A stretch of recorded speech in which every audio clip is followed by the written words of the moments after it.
The Muqaddimah by Ibn Khaldun, an introduction to history. Ibn Khaldun was a great man, the greatest man in academia of his time, or even in a history of human, you could say.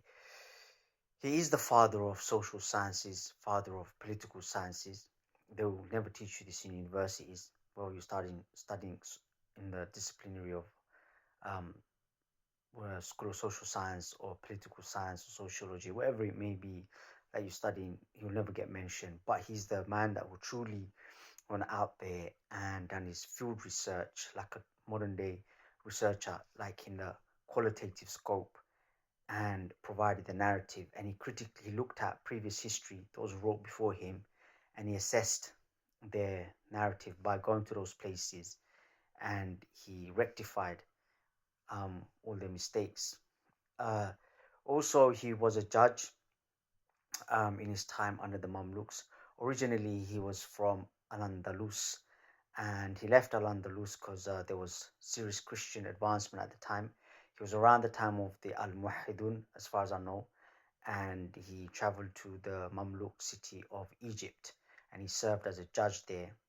Before he left Al-Andalus, he negotiated with one of the Christian kings that were advancing and saved his area for negotiation. And later he had, I don't know whether to say good fortune or misfortune, to meet the warlord Emir Timur, negotiated with him, and also saved his region from the onslaught of the Timurids of the time. Because Emir Timur was annihilating anyone in his way. He even managed to defeat Bayezid the Great, the Thunderbolt, the Europeans called the son of Usman. So, anyhow, come back to this book. It's a must read. Anyone that's interested in social sciences, anthropology, political sciences, he talks about evolution, how Allah subhanahu wa ta'ala sets the tone in each stage of an evolution, but they never overlap. He talks about how insects evolve, how fish evolve, how birds and animals evolve. So they stay within their right respectful category, but they never evolve from one thing to another thing totally. He explains that very well. Also, he talks about rise and fall of dynasties, and he gives you a very, very good sociological background on this as well. So yeah, it's a must read. The Muqaddimah.